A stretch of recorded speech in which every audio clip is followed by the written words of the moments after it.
Rob on the mic, spitting truth from the heights. Queens unite under stadium lights. Bright nights, 7 train rides. Dreams born in the real hum. Brooklyn to Queens, yeah, we all about that outcome. This our time, this our cheer. Mets talk loud, bring the hype, make it clear. From the boroughs to the field, this our year.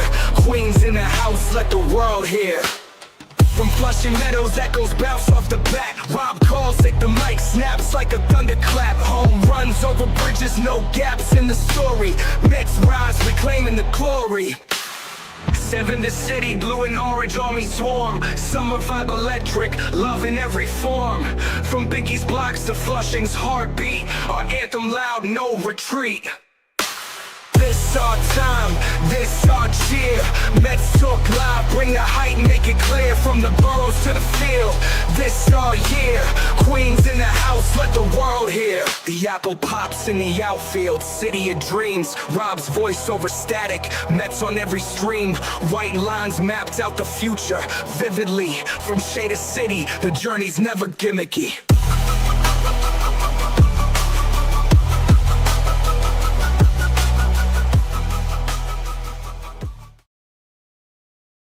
What's up, Mets fans? Welcome back to another Mets Talk Live right here on the channel and on X as the New York Mets lose out again on another possible addition to fill a hole on this roster, as Kazuma Okamoto did sign today with the Toronto Blue Jays, as that just adds to another bat and good potential player to a World Series runner-up in the Toronto Blue Jays, but the New York Mets miss out on every Japanese player that was available this year in the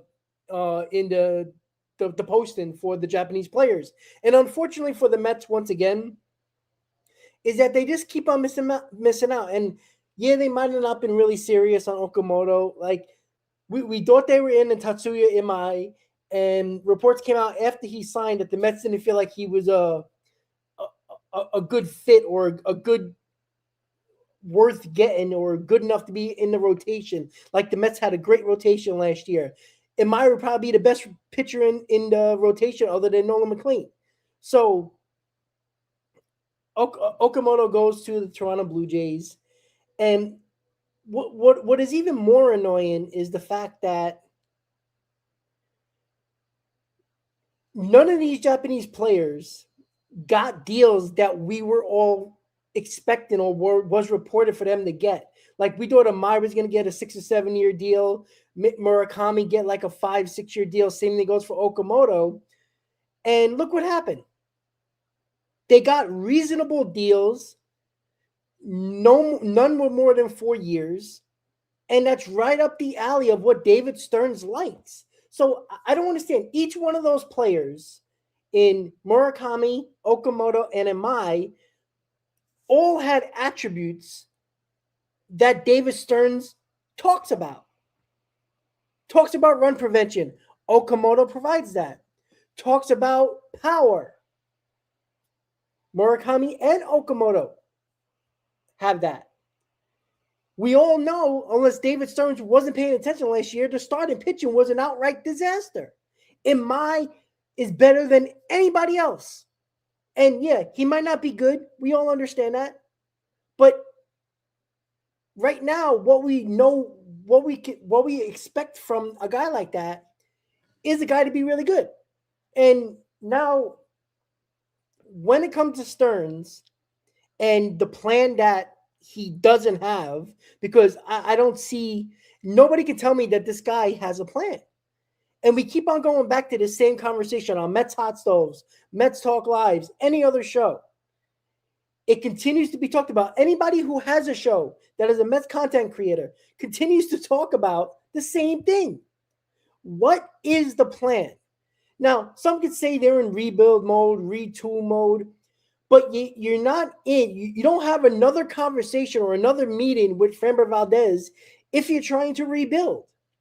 That's just one spot that is taken away from the rotation that you can just use a young arm. Like if you're rebuilding, stop beating around the bush and be a man and tell us that.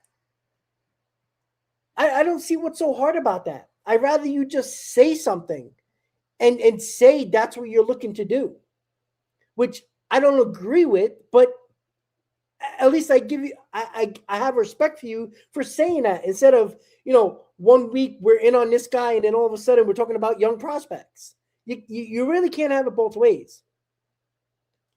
If you're that serious about Carson Bench, if you're really serious about Ryan Clifford, then don't get Tucker or don't get Bellinger. It's just that simple. David Stearns has done a terrible job in the first 3 years of president of baseball operations. There is no doubt about that.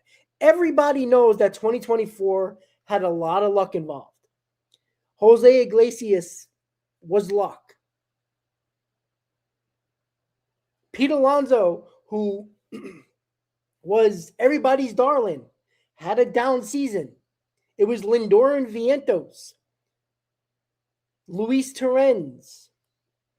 Like, there was a lot that went into 2024. A revival season from Sean Manaea and Luis Severino. In an offseason where David Stearns signed a lot of one-year deals or deals that had options in it, so they're easily tradable at the trade deadline. He set up that offseason to have a lot of contracts being able to be easily traded and favorable to trade to other teams at the trade deadline. The Mets got hot, and that did not happen. Now, obviously, David Stearns is probably trying to start that retooling or rebuilding in 2024, but unfortunately, the players said F you. And this is where we come back to where David Stearns had opportunities to make a team even better, right? You go out there and get Juan Soto, you re-sign Pete Alonso into the 2025 season, and then you half-ass the rest of the roster. Your bench, terrible. Your bullpen, bad. Your starting rotation, embarrassing. This is where the New York Mets, or David Stearns in particular, continues to fail this team. You're on year 3. You dismantled the core, which, again, that's fine. If that's what you want to do, that's fine. But don't tell me Marcus Semien and Jorge Polanco is what going to make this team competitive. Because, again, we use this word competitive. He uses this word sustained success. And those words can mean a lot of different things. Being competitive was what the Mets were last year, right? Couple of games over 500, fighting for a playoff spot. That's competitive. Sustained success is what? Being over 500 like we were last year? Or making the playoffs? Having a chance to make the playoffs? Winning the World Series? I don't know what sustained success is. I don't know what that means because there's too many different definitions for that word, for those words. That is why the fact that the New York Mets have failed under David Stearns. Let's make no mistake about it. 2024, no expectations, Game 6 of the NLCS. 2025, huge expectations, and they completely fell on their ass. This is where the New York Mets need to figure out what their identity is. What is it? Are you using all the young kids? Fine, do it. But stop talking to Valdez. Stop talking to Suarez or Bellinger or Tucker. Stop wasting everybody's time. Make this offseason a little bit more understandable and relaxing. You're going to use Carson Bench in center field? Great. Who's in left field? Do you want to start Tyrone Taylor in left field until Ryan Clifford becomes ready? Wonderful. I'm so excited. Not really. But it is what it is. There is no direction to this organization. David Stearns has been all over the place. And oh, by the way, I hope David Stearns in August during the season, when he took that lovely vacation to Japan to check on all 3 of these guys, and at the end of the day, you weren't really serious about any of them. You were never really seriously involved in any of these guys. So you took the business credit card and you went on vacation to Japan. Great. I'm glad you had fun. Because another waste of time. Never made a big signing, never made a big trade. When is he going to do that? You cannot win by making these 2 or 3 year deals with average to slightly above average players. You're hoping for a lot of luck to turn your way, like 2024, and that is far and few between. You don't get that lucky all the time. You're a big market team, and you got the richest owner in baseball. Nobody's saying to spend stupidly, but you really haven't spent at all. You actually got rid of money on payroll with the Nimmo trade, with the McNeil trade, with other guys that went through, that you're losing Diaz, who was on the books but opted out. Same thing goes for Pete Alonso. You lost. You didn't gain much money on your payroll. So it really doesn't make sense, guys. I just don't understand it. Okamoto is exactly what David Stearns has been talking about all offseason. Run prevention, power hitter, good bat, good glove. It's exactly what he's been talking about. Yet, he goes get Jorge Polanco, which wouldn't be a bad sign-in if you had more of a constructed lineup already. If Polanco was an extra addition to an already sustained and complete lineup, great. But it's not. You're talking about run prevention and putting Jorge Polanco at first base, who's played barely 1 inning at first base. Has everybody seen that video on X of him in the Dominican Republic taking throws from the pitcher to practice pickoffs? His footwork looks like a little leaguer that's never played. That's a problem. It's already in January. I'm sorry. How much better is he going to get?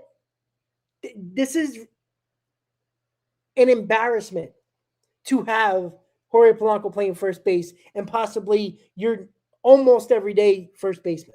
It doesn't make sense. I'd rather see Vientos there. At least he has somewhat of a clue. He sucks, but at least he has a clue. It does not make sense at all. Nothing that they've done this offseason makes any sense. Devin Williams wasn't a replacement for Edwin Diaz. According to the reports and according what David Stearns says, they wanted Edwin Diaz even after Devin Williams. So you got Devin Williams, hoping you're going to sign Edwin Diaz so you have a really good 8th and 9th inning. You had a bridge guy and a closer. You played games with negotiations with Edwin Diaz, and you lost them. And then not too long after that, you signed Luke Weaver, which again, those aren't bad signings. But when you lose out on one of the top closers in the game for a couple of $1 million, you negotiated terribly. You did a terrible job negotiating. This is the situation that I continue to complain about with David Stearns. He has a hard line when it comes to contracts or having a valuation for a player. I'm not against that totally. But when you're doing it to guys that have been the best players in the game, or at least top players in the game, why would they want to deal with you or even come back for a counteroffer? Why am I wasting my time with you when you are a hard negotiator? You clearly don't budge enough. I don't blame Edwin Diaz. I don't blame Pete Alonso for not even worrying about the New York Mets. At some point, you got to be a little bit more bendable with your negotiations.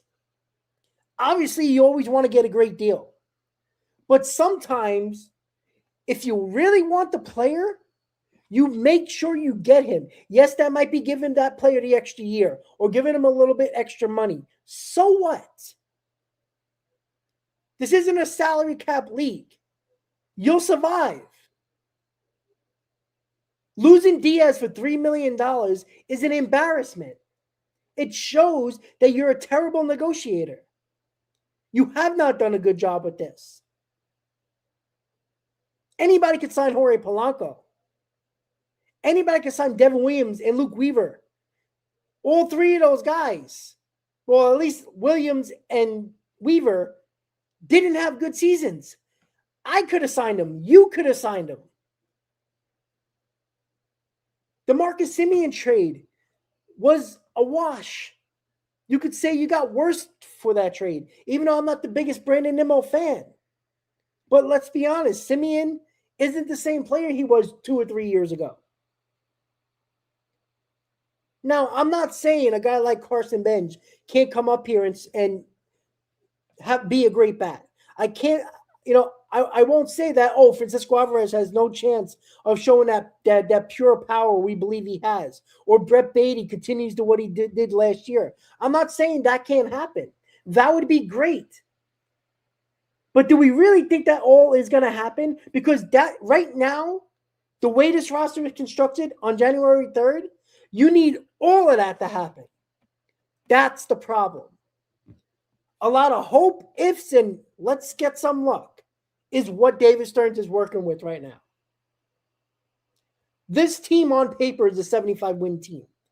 Now, again, and I don't even think the offense is the problem. Even right now, I don't think the offense is the problem, everybody. I don't think so. I think this team can score between 4.5 and 5.5 runs per game. More than enough to win ball games. But let me ask you something. Is the bullpen better? No. Can the bullpen be good? Sure.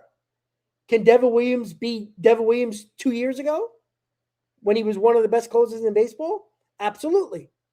Can Luke Weaver find that area or that way he was pitching well with the Yankees for the majority of his career with the Yankees? Sure. Had a rough go of it second half of the season last year, but he has really good stuff. Sure he can. Can Minter be healthy and pitch well? Can Raleigh pitch well as he did last year? Sure, they all can. Can Dylan Ross be a part of this bullpen and show good signs? Sure. Brazzabin, same thing.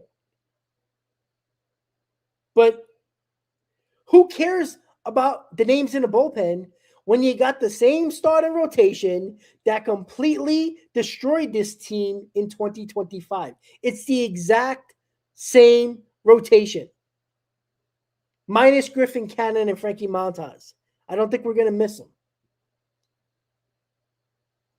You trust Kodai Senga? I don't. Never stays healthy. Very inconsistent. Needs everything to go right. You got to do a 6-man rotation because he can't pitch every 5th day. A waste of time of a pitcher. David Peterson. I like David Peterson. But what is he? Is he second half David Peterson? Or is he 2024 David Peterson? I don't know if the innings that he logged in 24 affected him in 25 because he hasn't done that. Possible. He's in a contract year. It's a great time to have a player. But the last reports we heard, the Mets are shopping David Peterson. Why would you do that? He's not costing a lot of money. He's in a contract year. Wouldn't that be the best time to hold on to him? Trying to have a great year to get some big bucks? You got Clay Holmes. Who knows what they're doing with Sean Manaea? Is he in this rotation or is he in the bullpen? Can I see a bounce back from Sean Manaea? I don't know. He didn't have that surgery to remove the loose bodies in his elbow, so that can flare up at any moment. So you got Kodai Senga, the walking injury, and inconsistency. You got Sean Manaea with a bulky elbow. You got Clay Holmes coming off the most innings he's ever pitched in his career. And you got David Peterson, who struggled in the second half because of innings. So I'm excited, aren't you? Nolan McLean, I don't care what anybody says. We have no idea what he's going to give us. He has the potential. He has the attitude. He has everything he needs to be a great top of the line starter. But let's not act like he already is. Because he's not yet. He's not. 9 starts doesn't determine anything at all. Haven't we learned our lesson with this? The New York Mets need pitching and really good pitching. This is why they need to make a move for a top line starter. And Santonio, Tong is going to be special. Great. But right now, it's a fantasy. It's not reality. What I seen in reality was a kid who wasn't ready yet. Now, I don't blame Tong. That's not his fault. I blame Stearns for not doing anything at the deadline and forcing these kids in the middle of a playoff race. I'm not blaming Jonah Tong. I'm not saying he's going to be good or bad. But right now, I don't think he's going to be available for us until at least midway through the season. We might be very buried midway through the season. And then what everybody says, oh, bring up Jonah Tong. Let's see what he's got. It's a dead season. Great. Another year we waste. I think Jonah Tong does have potential. Same thing like Brandon Sproat. But the same thing that I talk about with a lot of these players or these prospects is that a lot of these guys are not doing or are not going to be able to play. There's a logjam. Now the pitching, I mean, right now with the young kid, the prospects, pitchers, there's nothing they can do. There's guys in a rotation already that are still here. So if you want to trade Peterson or Kodai Senga to make room, do it. But it just doesn't make sense what they're trying to do. Don't talk about the young pitchers, but yet have all the guys in a rotation we had last year, minus Griffin Cannon and Montas, still here. How's that work? Now, I don't think Jonah Tong's starting the season in this rotation. Brandon Sproat could have an opportunity to make this rotation, but it just doesn't make sense. It really doesn't. So, I don't know. I don't know, guys. It's very weird. And yeah, you know, Mike, I talked about Lessons Millage. That's one of the famous guys I always talk about. Fernando Martinez, yes, I always talk about Lessons Millage. I always talk about that on my channel, always. Like, I'm not saying none of these prospects can't be good or great. But in a season where you're wasting another year of Prime Lindor, you're wasting a year of Juan Soto, that does not make sense to me at all. It doesn't at all. Why waste years of the guy like Lindor who is still a 30-30 guy, who is still one of the top shortstops in the game? Why waste those years? Does not make sense. Why waste the best years of Juan Soto? It just doesn't make sense. I just don't understand the logic at all. At all. Mash and Totter says, do you think Cohen isn't all in anymore? No, I mean, I can't say that. I mean, he's had one of the highest payrolls in baseball since he's owned the team. I can't say he's not all in, right? He gave you Alonso last year. He got you Juan Soto last year. A couple of years ago, he brought in Max Scherzer, Justin Verlander. I know it didn't work out, but he spent the money. And sometimes you got to spend the money wisely. You know, 2022 was a great year until it wasn't. So I don't think he's not all in. I just think that, and let's be honest, David Stearns is not doing all these trades or not signing these guys without Cohen's approval. So yeah, Cohen is okay in everything. But I find it hard to believe Cohen is just going to want a complete rebuild of a season and have no asses in the seats. I'm sorry. Not when he called out Met fans last year. I find that hard to believe.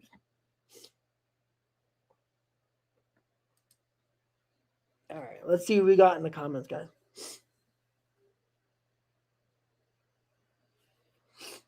Well, explosive, I don't think Toronto's. I mean, maybe. I mean, Toronto's just going for it, which is nice to see, right?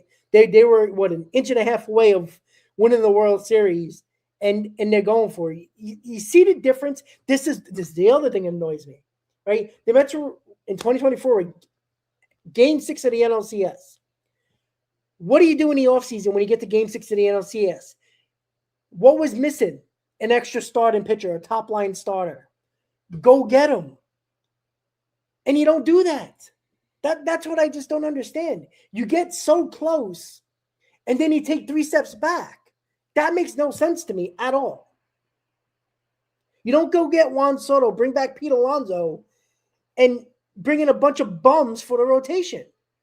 That's what I just don't understand. Why take 3 steps back when you were taking steps forward? It just, the logic does not make sense. That's why I don't believe that David Stearns has a legit plan. I think he's throwing shit at the wall and hoping it sticks. And that's clearly how it's looking right now. I don't know, man. I really don't know. It's frustrating as hell. And then we have to sit here and act like it's so, some of us act like it's okay. I know the prospect huggers are loving this right now, but they'll be the first ones complaining in June when the Mets are 12 games under 500. The first ones to complain. The prospect huggers are always the first one to complain that the Mets are 10 games under 500 and losing and nowhere to be found. Yeah, fire blazing. I understand the Sega was balling until Pete, but you know what? Kodai Senga, do a little stretching. How about that? You shouldn't pull a calf by reaching for a ball. All right? Kodai Senga doesn't pitch. Kodai Senga does this. Right? The first year, everybody got way overhyped in 2023 for Kodai Senga when this team was dead and buried in June. He had no pressure on him. They were giving him 7-8 days off because the Mets were basically out of it in June. And he was pitching on 8 days rest, 7-8 days rest every start. And people went nuts. Oh my God, Kodai Senga, oh, look how great he is. Then the following year, he didn't pitch all year. Came back in the playoffs, didn't do a damn thing for us. Came back in 2025, pitched great for 2 months. Everybody's trying to put him in a Hall of Fame already. And then he gets hurt again. He gets injured too much. This was his MO in Japan. This shouldn't be a surprise to anybody. Kodai Senga has great stuff, but he's inconsistent, needs too many things to go right, needs 6 days off. And his MO coming out of Japan was injury concerns. He's had a ton of injuries in Japan. So this shouldn't be a shock to anybody with Kodai Senga. He has great stuff, but he's way too inconsistent and often injured. In 3 years with the New York Mets, he's pitched less than a year and a half. That is inconsistent. That is somebody who should be at the top of your rotation as a top-line starter who is inconsistent and not trustworthy. You can't have that at the top of your rotation. You just can't. You want him as a number 5? Who cares? Then fine. Then you can mess around with it. But not when David Stearns himself at the end of the offseason says, well, I really see Kodai Senga as a top-line starter with Sean Manaea. Great. I'm so excited. Kodai Senga is always injured, inconsistent, and not trustworthy. Not a guy you want at the top of your rotation. And honestly, same thing that goes for Sean Manaea. I talked about it all offseason. I did not want Sean Manaea back. You were going to overpay for him, which they did. Even though it was a short-term deal, you gave the guy $25 million, who had a great year. I give him all the credit for that. But the guy has not been good in 4 years prior to that. The guy completely changed his mechanics, which in his entire career never did it, and completely changed his mechanics and his arm angle, and you think he wasn't going to get hurt? And you gave him $25 million a year on a short-term deal? Stupid signing. But Fire, it wasn't a great year. It was like 2 months. There's 6 months of the season. He barely had 2 months. Yeah, San Antonio, they probably will, because this team thrives off of having no pressure. They probably play well because nobody's giving them any chance. But why? But this is the problem. Why do we have to have no expectations and then a surprise season? Because that's what it always is. 2022, one of the favorites, choked at the end of the year. 2024, no expectations. Game 6 of the NLCS. 2025, massive expectations. Dead season. Go back to 2015. That roster was garbage. Terrible. Wasn't a good roster. A lot of things had to have happened. They did. World Series appearance. Not a lot of expectations. If you go back to 2015, 2016 was supposed to be the year when the Mets really showed something. Not 2015. You see the trend? The problem is this team, and this is why I think the core needed to be broken up or demolished, which it was. This core never played well under pressure to start a season. When the season starts and there's pressure of contending, they did not play well. They found a way to lose division leads, choke a playoff spot away. They never thrived under pressure. So I don't care that they're not here. I really don't. Nimmo won nothing for us. Pete Alonso won nothing for us. Edwin Diaz, best closer in baseball, he didn't win nothing for us. I'm not blaming all these guys individually. But they were leaders, or they were the faces of this team. When the team continues to fail, don't blame the fifth starter. Don't blame the sixth guy in the bullpen. Don't blame the backup outfielder or the backup infielder. Blame the core guys, the faces of this team. People have problems not doing that or doing that. That's the problem. So they're gone now. This is Lindor's team and Soto's team. Now I put that all on them. I'd be the first ones to say this team didn't do what they're supposed to do. Lindor and Soto, you are the faces of this team. You are the leaders. You're getting the blame. I don't care what type of season you have. You're supposed to make this team better. You're supposed to put this team on the next level. Kev, I agree with you. I talked about this. 5 through 9 was a problem. Starting pitching was a problem.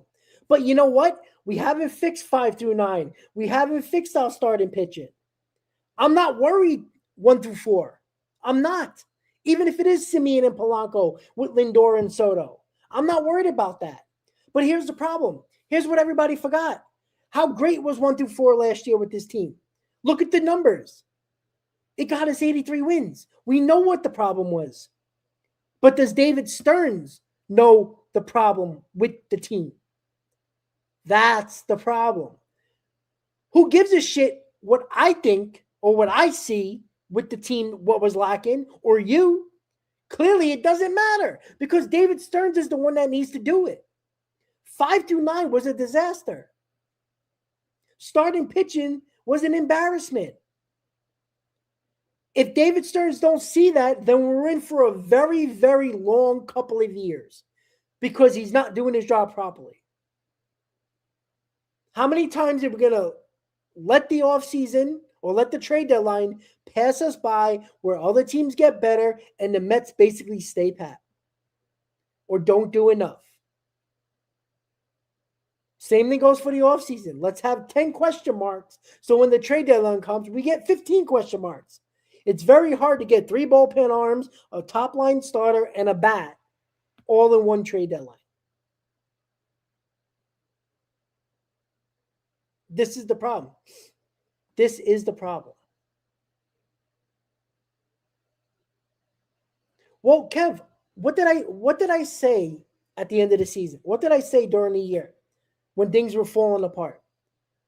I says everybody wanted to fire the pitching coach and the hitting coach and the bench coach and the bullpen coach and every fucking coach. David Stearns used those coaches as a scapegoat.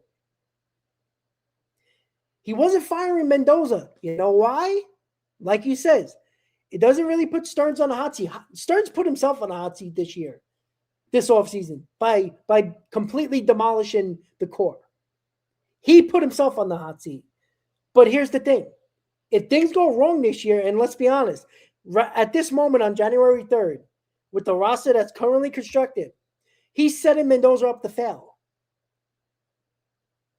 Nobody chose this manager. Nobody was even thinking about this thinking of Mendoza being the manager.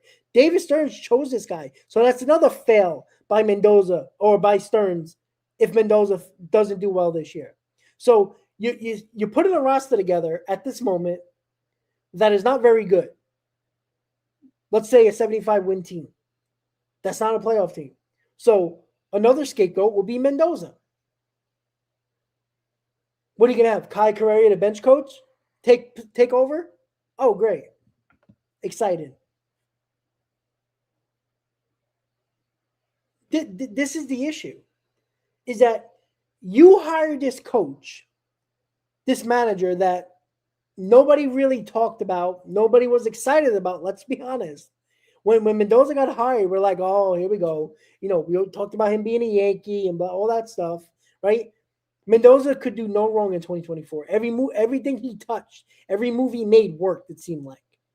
Last year it didn't. But can you blame Mendoza for every starting pitcher going 4 innings or less? Now, he made some stupid moves along the way. I'll give you that. But this wasn't on Mendoza. This was on Stearns and the terrible job he did with the rotation. This was on Stearns not getting enough bullpen, or mostly starting pitching. I think if you would have got slightly above average starting pitching, they would have been fine. They needed a couple of guys to give you innings. Not even good starts. I mean, good starts, sure, but mostly quality. 5 innings, 3 runs. No, we were giving up 6 runs in 3 innings.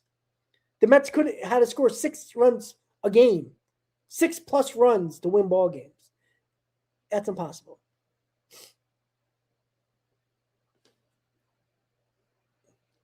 Well, that was the other thing too. When it came to it, I'm sorry, I'm trying to click the comments. It should come up. All right, we finally got it. All right, there we go. So I'm reading the comments, guys. The topics are the topics. We're talking about everything here. But yeah, but I agree with that. But this is the problem with David Stearns. McLean wasn't coming up because they didn't want to lose his rookie status. Again, it goes back to saving a year of control. Again, that's not a winning mentality. I'm sorry, it's not. When Kodai Senga went down and Griffin Cannon went down, we would throw in everybody and their mother pitching games for the New York Mets to start. Nolan McLean should have been up here in the middle of June. It would have gave you almost a whole month and a half before the deadline to see if Nolan McLean had what it takes to stay in his rotation. If I truly believe this, and I said this during the season, if Nolan McLean came up here in the middle of June instead of coming up in August, you don't think we would have won 1 or 2 more games? And we probably wouldn't have to worry about the end of the season, and probably would have made the playoffs by 1 or 2 games? I think we all can agree that's probably would have been very likely. But because we would throw in this guy that nobody heard over, this guy that's not good, and we were doing this for almost 2 months, and then when you got to the deadline, you did absolutely nothing with the rotation. You didn't even get a serviceable arm. Anybody. And then we're going to be okay with it, but not. Here comes David Stearns 30 minutes after the deadline talking about the young pitching prospects. You know why? Because he knows it would have got Met fans excited. It would get their minds away from the deadline that he failed at. And let's talk about the pitching prospects. And a lot of Met fans fell for his propaganda. And once again, it bit him in the ass and made Met fans look stupid once again. The guy is a propaganda machine. He has a philosophy he doesn't budge from. He values players and doesn't budge from that when it comes to monetary value and prospect value of a trade or a possible trade. That is very hard to get anything done. It's very hard to get a great player like Kyle Tucker or a very good player like Cody Bellinger. It's very hard to get a Skubal. Why is it so hard to get Freddie Peralta? It shouldn't be. But hey, let me have another meeting with Framber Valdez where you're probably not budging on a contract there either. Like, he dips his toes in the shallow end, but never jumps in. That's what David Stearns is. He dips his toe in. Makes it act like he's involved and really serious. But at the end of the day, he never jumps in. And then we wonder why he comes up a day late and $1 short every single time. When did he go that extra mile to get the player? How many players did he say he wanted? He wanted Edwin Diaz. He's a Dodger. We know they were in on Garrett Crochet. He's a Red Sox. What are we going to say? Oh, Cody Bellinger went back to the Yankees? Oh, what happened? You didn't want to go 6 years, but the Yankees did? So you lose out on a year in money? Oh, you didn't want to get Kyle Tucker, the best outfielder on the market? Why? Because he got 7 years? You see the problem? Dip your toe in, but don't jump in. Sometimes, again, David Stearns needs to get uncomfortable. Either in a trade or a big signing. It's going to be very hard to win in a big market if you don't do it from time to time. Not saying to do it to everybody. I'm not saying to get the top outfielder and the top pitcher and the top bullpen arm. I'm not saying that. I'd like that, but I'm not saying that. But sometimes you got to do it for certain players. Because if you don't, it's very hard to win in a big market. It really is. And maybe David Stearns is trying it that way. But this is year 3. You failed. We'll see. I just don't expect very much at all. I don't trust him. And again, until he makes that big trade, that blockbuster trade, or that big sign-in, I'm going to continue to kill him. If he makes that big blockbuster trade or makes that big sign-in, I'd be the first one to come on the channel and say, all right, I give you credit. You finally did it. It shows that you're trying to do it. It shows that you're willing to do it. Because that can give you better signs of other possibilities in a trade or a free agent market. That's the problem. Well, Tony, I've kind of said that before. I think sometimes Met fans would rather lose and complain than win. I've said that before. So I understand what you're talking about. I truly believe that. We're a miserable fan base. And can they blame us? You know, there's a lot of people that come on here and why you're always negative. Have you watched this team for the last 40 years? Shit, you watched this team for the last 10 years? Not a lot of positives. Constant manager changes, constant GM changes. We've had 2 owners over the last 5 years. How many managers over the last 7 years? How many GMs over the last 7 years? I mean, it's a revolving door. It has not been good. This team has failed from time and time again. When things look like they're going right, something happens. And it never fails. That is why it's, like where they always talk about the same old Jets, same old Mets, LOL Mets. There's a reason for that. The Mets can't get out of their own way. This organization can't get out of their own way. They had the everything in the palm of their hands last year. That offseason of Juan Soto, Pete Alonso, and again, everybody tried to fight with me about the rotation, but going into that season, nobody would have said we would have missed the playoffs. We had everything in the palm of our hand, and yet everything went wrong. We have to change that direction of things going wrong. Somehow, some way. We all thought in 2024, when we slayed the Dragon in Atlanta and played that doubleheader to make the playoffs, we finally won that game, that big game in Atlanta. We thought we slayed the Dragon.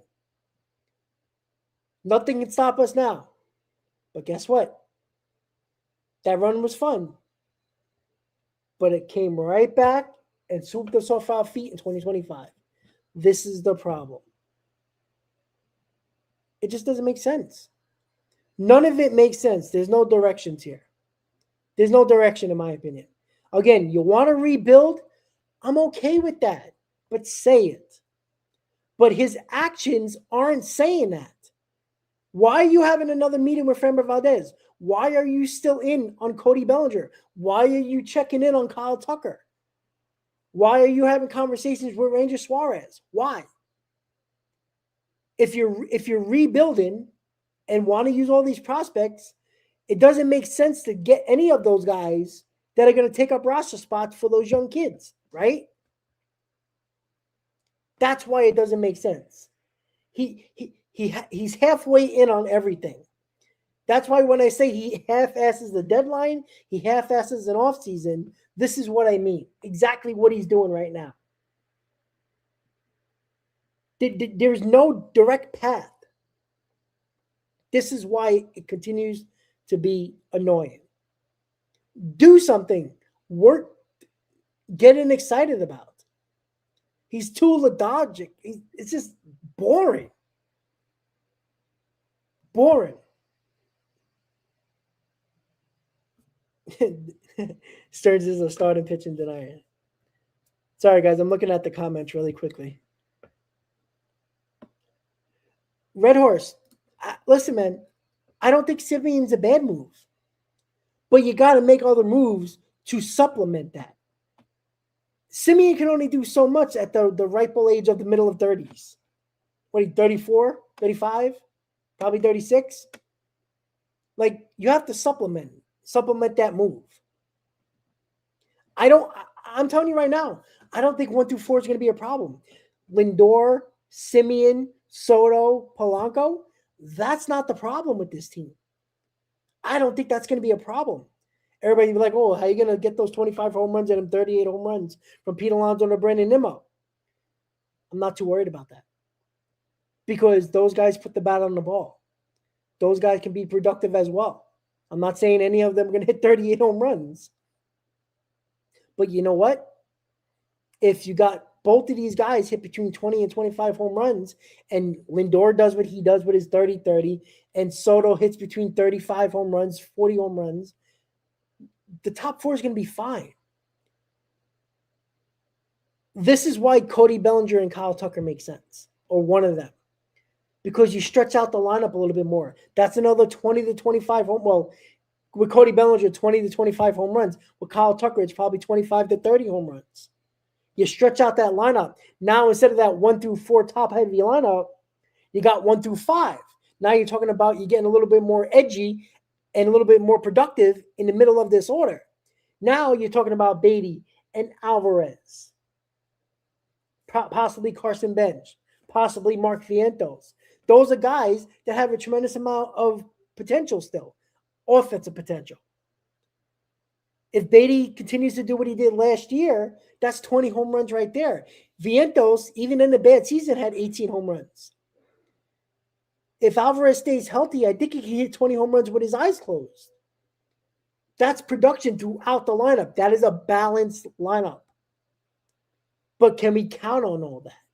That is why supplementing the Semien move makes the Semien move a lot better. Because you shore up the middle of the infield defensively. Now, who knows if Jorge Polanco can catch a ball?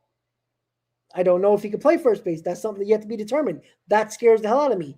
Beatty showed a lot of promise at third base defensively. So if Polanco is even serviceable, I'm okay with the infield. I'm not excited about first base, but I can deal with it.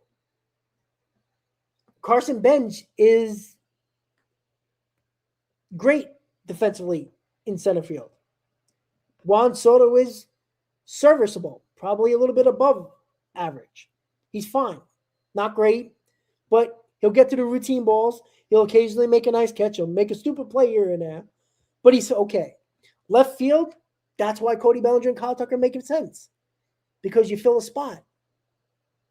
This is why things have to fall in line to supplement the moves that are already made. And Semien is not a bad move, but it's a bad move if you do nothing else. It's not a good move at that point. The Semien move is not a good move if you end up doing nothing else. If you get Carson Bench is going to be one of your outfield players, and then Tyrone Taylor's playing, Semien doesn't look like a good move. Jorge Polanco doesn't seem like a good move anymore. And that is why supplementing the rest of the lineup makes that move look so much better, even a Jorge Polanco move. So I'm not saying this is going to be a terrible team. This team can surprise us. Again, I think this rotation is completely trash, minus Nolan McLean. That needs to change. I truly believe if you get me a Framber Valdez or a Tariq Skubal or a Freddie Peralta, you can give me any combination of those. One of them. We already have a better rotation than we did last year, because we never had that at the top of the rotation. We didn't even have a top rotation arm. With the potential of Nolan McLean and the steady starter, a top starter, Framber Valdez will be your best pitcher. Same thing goes for Peralta or Tariq Skubal.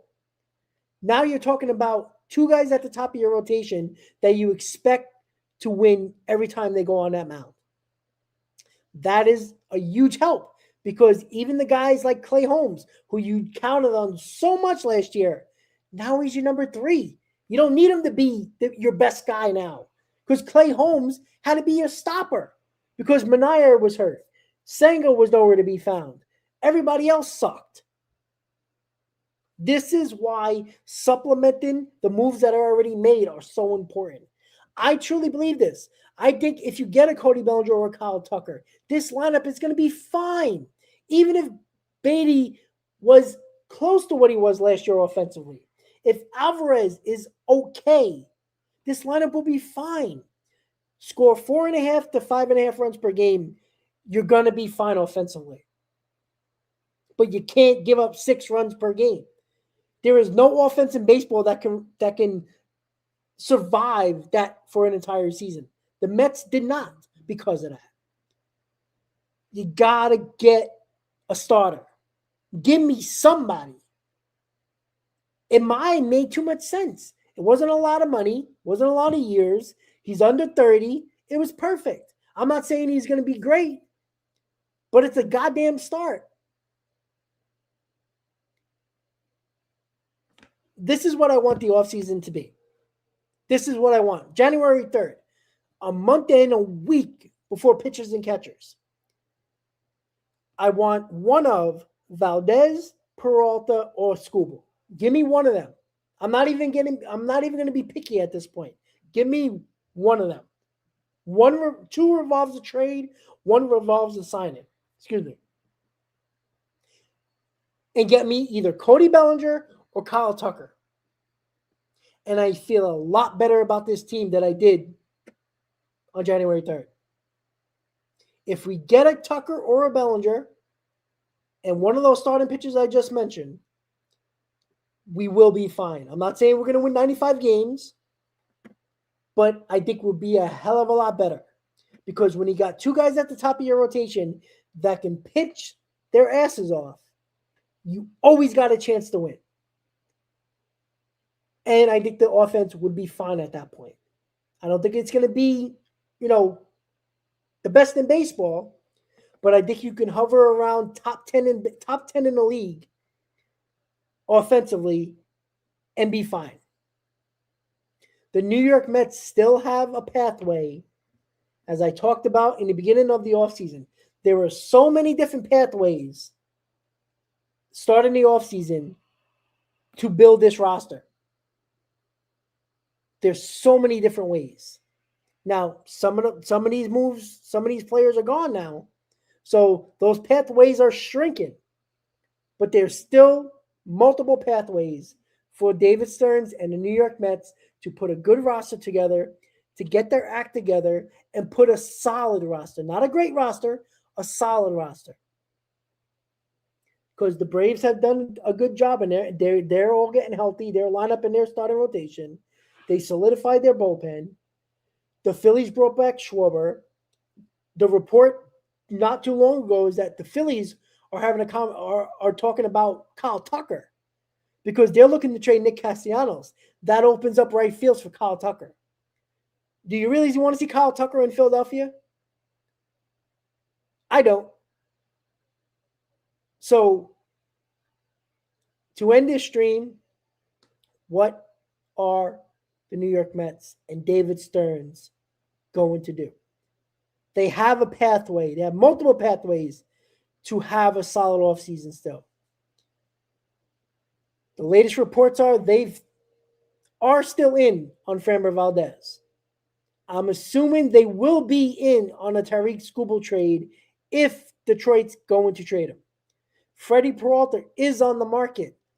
They're probably going to be in on him too. But again, dipping your toes isn't jumping in. The Mets have been connected, and one of the favorites for Cody Bellinger, it's been Mets-Yankees.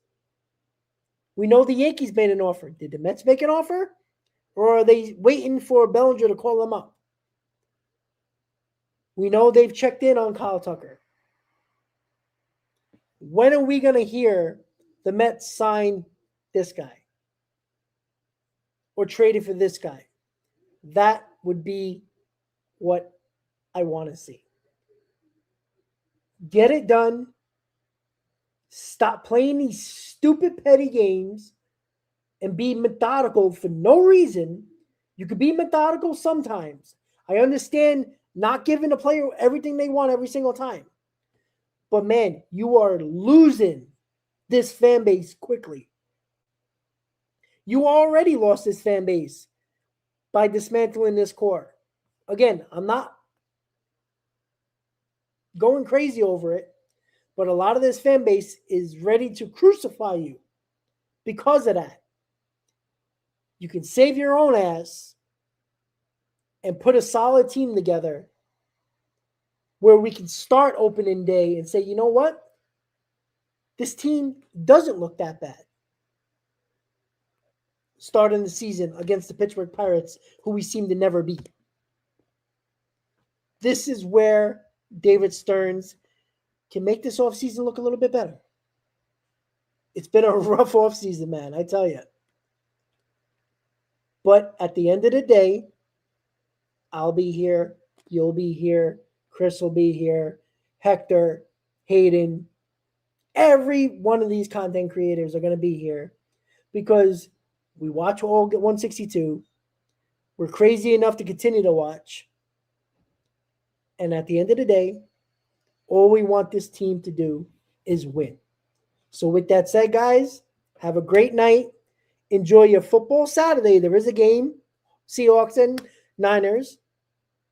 Football weekend, last week of the season before the playoffs.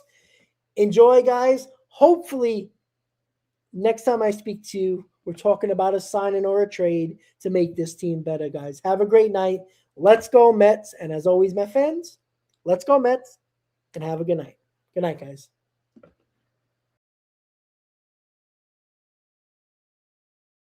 Rob on the mic, spitting truth from the heights. Queens unite under stadium lights. Bright nights, 7 train rides. Dreams born in the real hum. Brooklyn to Queens, yeah, we all about that outcome. This our time, this our cheer. Mets talk loud, bring the hype, make it clear. From the boroughs to the field, this our year. Queens in the house, let the world hear.